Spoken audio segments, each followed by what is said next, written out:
സീസണിലെ മറ്റൊരു ഗംഭീര തിരിച്ചുവരവിലൂടെ Bayer Leverkusen UEFA Europa league ഫൈനലിൽ ഇന്ന് നടന്ന രണ്ടാം പാദ സെമി ഫൈനലിൽ AS റോമയോട് 2-2 എന്ന സ്കോറിൽ സമനിലയിൽ പിരിഞ്ഞ ബയർ ലെവർകൂസൻ ആദ്യ പാദത്തിലെ എതിരില്ലാത്ത 2 ഗോളുകളുടെ വിജയത്തിന്റെ കരുത്തിൽ അഗ്രഗേറ്റ് സ്കോറിൽ 2-4 ഗോളുകൾക്ക് മുന്നിലെത്തി ഫൈനൽ ഉറപ്പിക്കുകയായിരുന്നു.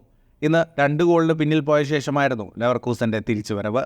ഇതോടെ ഈ സീസണിൽ അപരാജിത കുതിപ്പ് തുടരുന്ന ലെവർകൂസൻ പരാജയമറിയാതെ 49 മത്സരങ്ങൾ പൂർത്തിയാക്കി യൂറോപ്യൻ ഫുട്ബോളിൽ ചരിത്രമെഴുതി.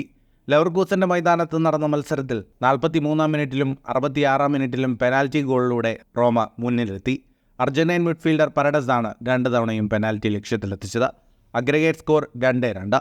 റോമ കളി എക്സ്ട്രാ ടൈമിലേക്ക് കൊണ്ടുപോകുമെന്ന് തോന്നിക്കവേ 82-ാം മിനിറ്റിൽ ഒരു സെൽഫ് ഗോളിലൂടെ ലെവർകൂസന്റെ ആദ്യ ഗോളെത്തി.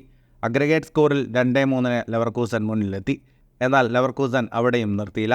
അപരാജിത കുതിപ്പ് തുടരാനായി അവർ അറ്റാക്ക് തുടർന്നു. ഒടുവിൽ സീസണിലെ പതിവ് കാഴ്ചകൾ പോലെ അവസാനം സ്റ്റാൻസിച്ചിലൂടെ ലെവർകൂസൻ സമനില കണ്ടെത്തി. ഫൈനലിൽ മറ്റൊരു ഇറ്റാലിയൻ ക്ലബ് അറ്റ്ലാന്റയാണ് ലെവർകൂസന്റെ എതിരാളികൾ. രണ്ടാം പാദ സെമിയിൽ മാഴ്സയെ എതിരില്ലാത്ത 3 ഗോളുകൾക്ക് തകർത്താണ് അറ്റ്ലാന്റയുടെ ഫൈനൽ പ്രവേശനം. ആദ്യ പാദത്തിൽ 1-1 സമനിലയിൽ പിരിഞ്ഞിരുന്നു. Aggregate score 4-1. മെയ് 23-നാണ് യൂറോപ്പ ലീഗ് ഫൈനൽ. ഫുട്ബോൾ ലോകത്തെ കൂടുതൽ വാർത്തകൾക്കും വിശേഷങ്ങൾക്കുമായി സ്പോർട്സ് കഫേ ഇപ്പോൾ തന്നെ സബ്സ്ക്രൈബ് ചെയ്യുക.